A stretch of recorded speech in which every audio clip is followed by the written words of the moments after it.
Ladies and gentlemen, it's a pleasure to speak here. I'm fully aware. Most of you are very hungry. And an invoice is something very boring. Paper invoice is very boring, but the electronic invoice can be very sexy. And this is the reason why I dedicated already 15 years of my professional career with this topic of electronic invoices. I'm fully aware that you are mainly credit managers. I thought about how are credit managers thinking, how are they acting, and I assume that credit managers like figures. So, yeah.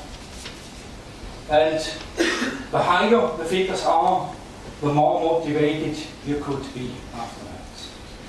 In Europe, the saving potential with electronic invoices are estimated to more than 240 billion euro.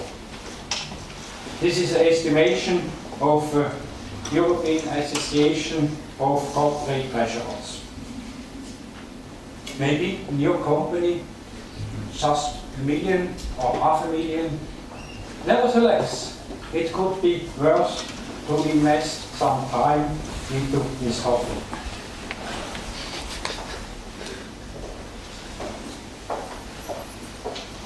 What is the status in Europe? We have roughly 33 billion invoices in total, including all the paper invoices, but meanwhile we have also quite a considerable proportion of electronic invoices.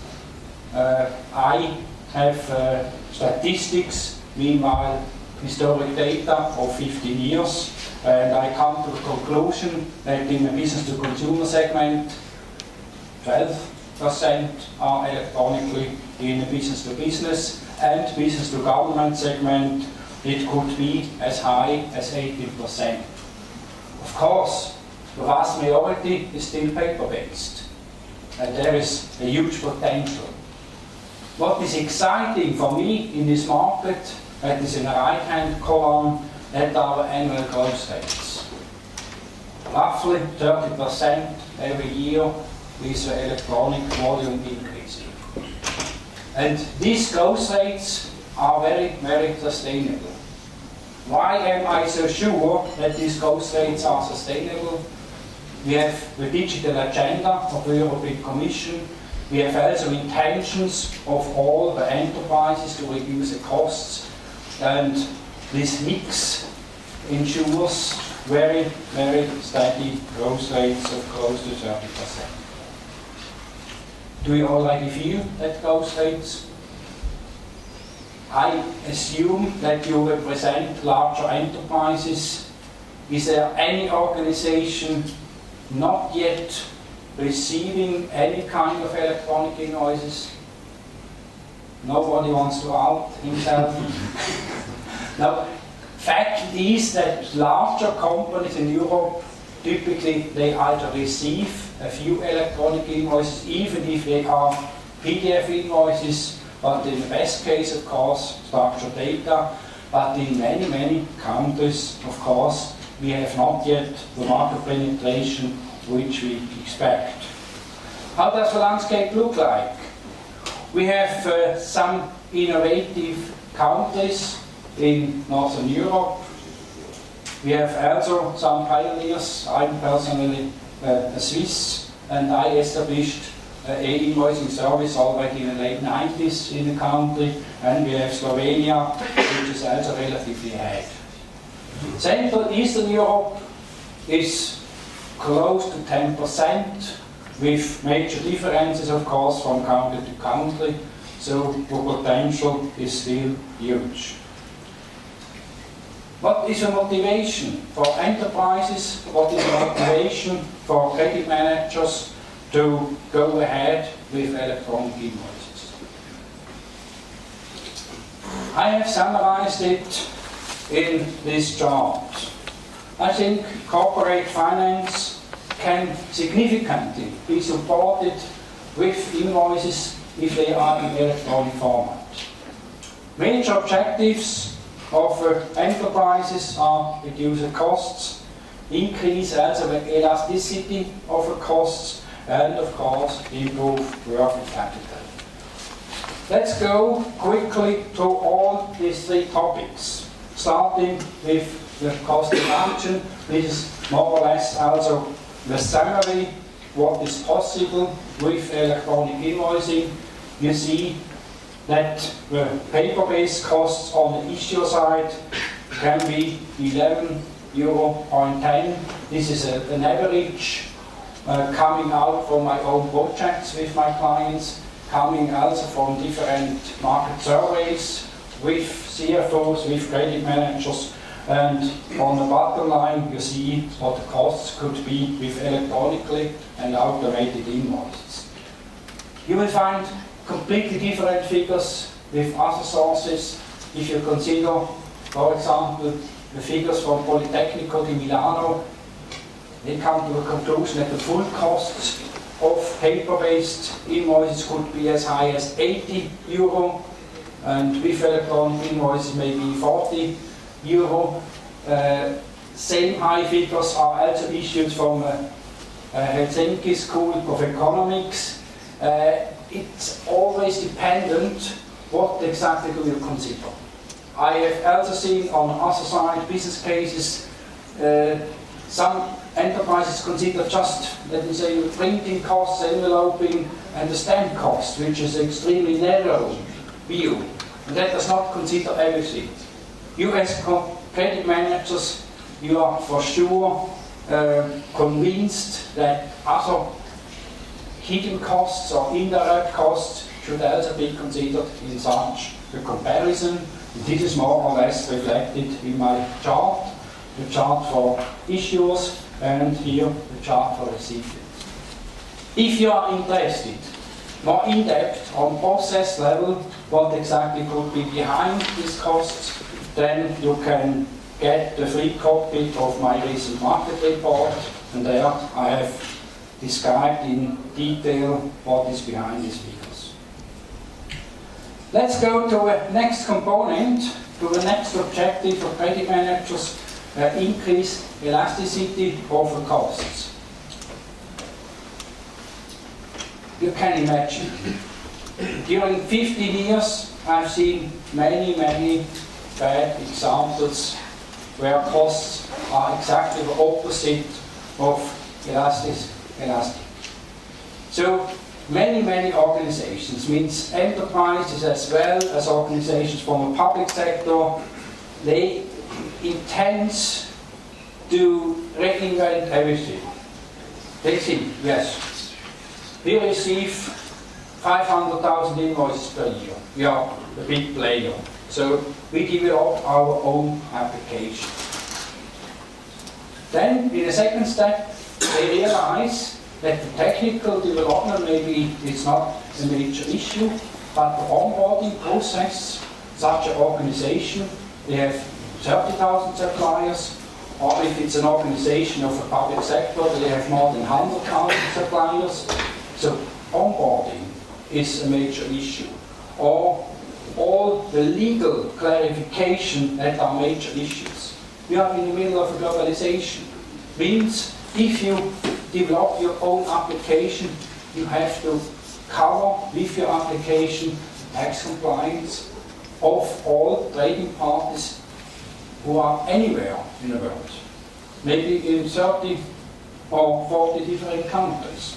And that makes in-house development over time extremely expensive. The worst I see in many organizations is that, okay, they see my figures, what savings are possible with electronic invoices, they implement electronic invoicing, but in parallel they still maintain the old paper-based processes. They still have the costs of the paper processes. In addition, they have an IT solution. Then I'm not so sure if they really have savings. I would not say they double the costs, but they have two different processes. So at least organization internally, I'm absolutely convinced that if an organization goes that way, they should digitalize everything company internally, even if the proportion of the exchange with your trading parties is paper-based and another proportion is electronically. Better examples are if you shift these costs toward more variable costs. We have heard this morning in the first presentations that the business or economy will see a higher volatility. We do not know will we have the same number of invoices in 2-3 years? Will it jump 30% in one or the other direction? Therefore, I'm convinced that rent a solution, use on-demand services, or use an application as a software as a service really helps to make your costs also variable, at least for the invoice processing. In a market, we have a very high number of service providers specialized exactly to process invoices. In Europe, we have more than 500 service providers, and they are able to develop these solutions and offer it to the market on an on-demand basis. Let's come to the third point. Improve working capital. Why am I so convinced that the electronic invoices are the catalyst to improve the corporate finance? Definitely it helps to decrease DSO.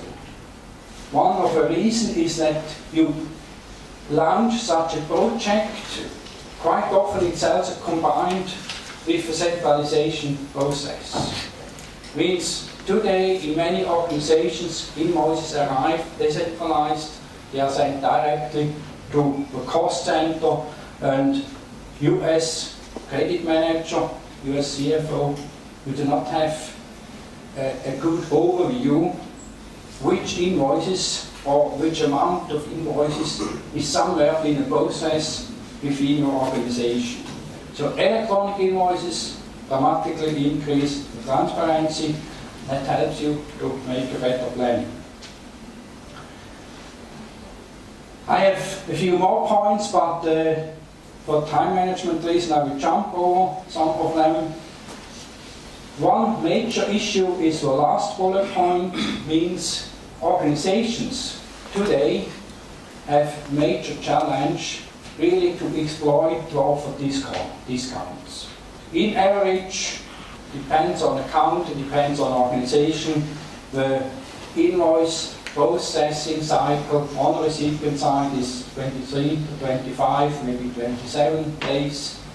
The offer discounts are net 10, net 15 or whatever, and to exploit that discounts you have to automate the invoice processing.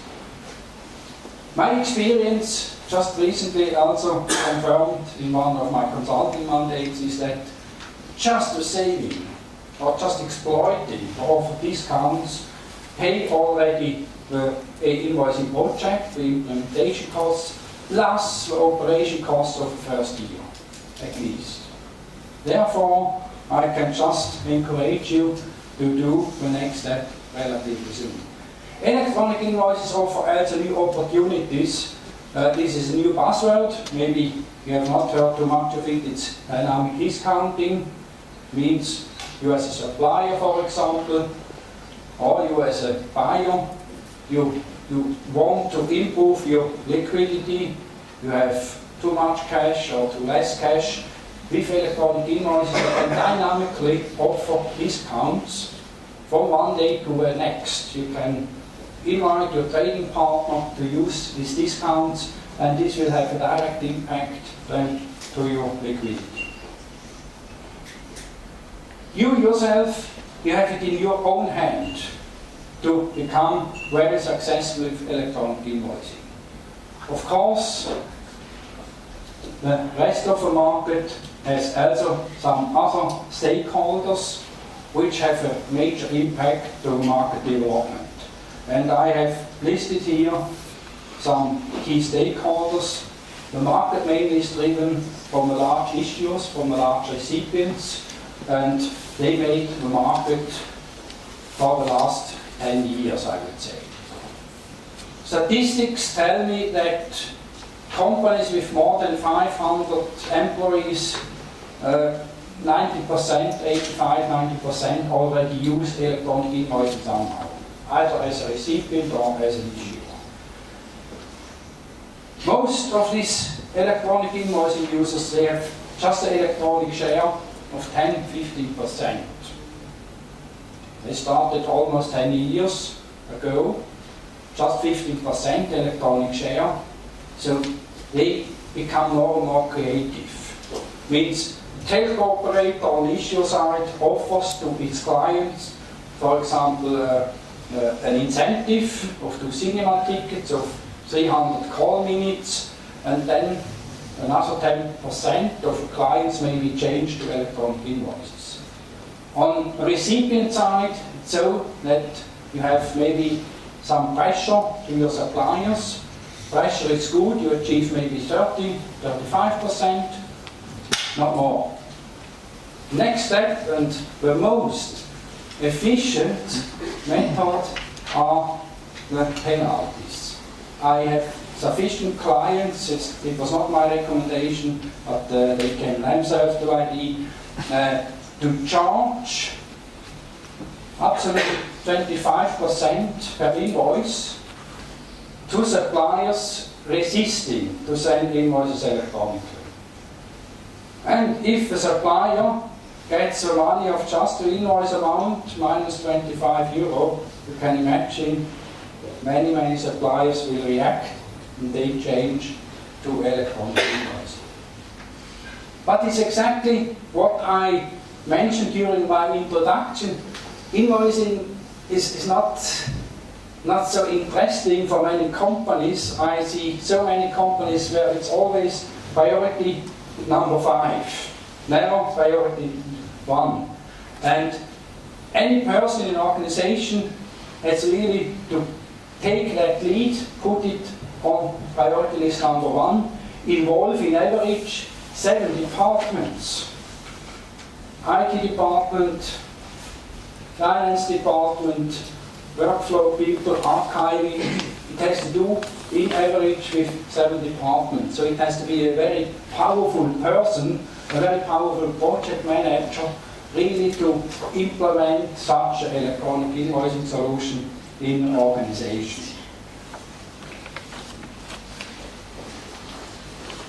Regulators have also a major impact to electronic invoicing, and they have different interests. Europe has a very holistic approach, means the intention is to help the market to collaborate in an electronic way between the supplier and buyer. And Latin America has a different approach. They want to reduce the tax evasion. Brazil has declared electronic invoicing as mandatory for all market participants, except for some reason also retail segment and agriculture. So each country has some exceptions. But in Brazil, 90% of invoices are exchanged electronically. Of course, always with real-time copy to tax authorities. No shipment of goods without online audit to the tax authorities. After the confirmation of the tax authorities, goods may be shipped. So this is a model in Latin America, and this model is also conquering, meanwhile, major parts of Asia. So in Europe we have somehow a liberalization, means, for example, the obligation to digitally design invoices is now removed from January 1st, 2013. On the other side, we have a very strict regime in Latin America and meanwhile in some parts of Asia. The state dictates rules. They dictate that all invoices have to be sent electronically to the tax authorities with real-time audit, and then the electronic loop in that countries is closed. I have already indications that first countries in Europe, think also about a more strict regime. I had also the luck or the chance to be consultant for the Greek authorities in 2010, as soon when they got the first euros from other countries, and they more or less as decided for an obligation, following the Latin American model, but maybe I've already seen in the press they have some implementation problems with any decisions, including the obligation for electronic invoicing. Other major stakeholders are service providers, and what we should never forget is the communication to the market in general, or if you as an organization implement electronic invoicing, then think always to communicate excellently company internally, but also with your trading parties. You can really move very, very much. Maybe we'll hear something then from Brian Tamwood, who is already quite experienced, what it means to onboard as many trading parties as possible. Market communication is a key factor. In all EU countries, we have meanwhile also the so-called multi-stakeholder forum, means associations, also people from ministries, software houses. They build a group of interest to push electronic invoicing in this market. And I've met the chairman here in Czechoslovakia yesterday, and they really are quite active. It's still in the early stage, but they will also communicate to the market with intending to push it forward. Last but not least, we have some industries with really a high volume. Fact is that the invoicing market is extremely fragmented. It's almost impossible to say there are a few industries generating a major proportion of the market's invoices, but here are some of them. On the issuing side, telco operators, they typically issue 10% of the market's invoice volume. Utility, card industry are also quite large issues, as well as media, logistic, transport and healthcare. On the recipient side, we have more or less just three industries receiving really a major portion of the market's invoice. Each of them with roughly 10%. It's a retail industry, healthcare and the public sector. You can see public sector is a large issuer, is also a large recipient, and as it's so important, I have also extra slide for the public sector. The public sector in EU countries, in Basel, they have the objective as part of a digital agenda that the invoicing and e-procurement shall become the predominant method after 2016. Therefore, I'm so sure that we will see really sustainable growth rates for electronic invoicing in Europe or in EU countries. Just to give you some examples what the objectives of some national governments are. Austria declared electronic invoicing as mandatory from businesses to the government, to the federal administration from January 1st, 2014. It's really something in progress now in the Austrian market. We have Belgium, objectives 50% in 2015. Denmark was the first country where it was declared as mandatory already in 2005. Netherlands with objectives of 80%. Why is the public sector so key? In average, 2/3 of all companies in the country are suppliers to the public sector, not only the federal administration, but also states and municipalities. And therefore, it's absolutely key that the public sector goes into a very active role, not only as a regulator, that's the easier part, but as a user of electronic invoices. We all know the advantages of electronic invoicing. somehow it's really surprising why we have not yet achieved 50%, but I'm convinced we will achieve 50% before I will be retired. Thanks for your attention.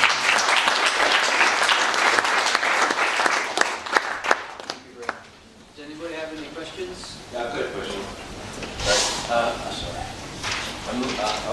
I've taken the figures from, you say, the cost of paper invoice and the cost of electronic invoice. And at the moment, what we've got, we are sending, of course, invoices by paper and invoices by email, and we've got a solution built for our key accounts for electronic exchange of the invoices. What we are struggling with, which actually makes our cost for electronic invoices even more than the paper one, is that all the government agencies, schools, and even major or small customers that other than key accounts are using their solution. And at the moment, we don't have a process to follow, because there is no process to follow, and every single solution is the original solution.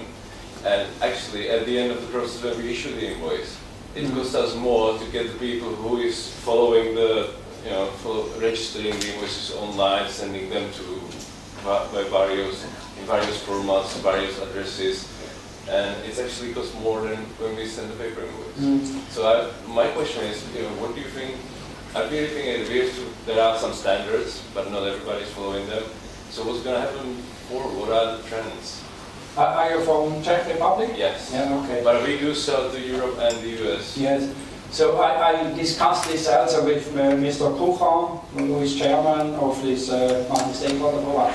The situation is that we have some history for electronic invoicing, and one part of the history is that each organization reinvented the invoicing again and again in each country. And so in Czech Republic we have a iStock standard, for example. We have a public sector with a proprietary solution, the Stocker box, and these are already first steps for improvement, even if it's just a national solution. And the next I see is supported by European Commission. There are really many standardized solutions or frameworks available. And one of it is, for example, PayPal. Another one is this Zen Working Group.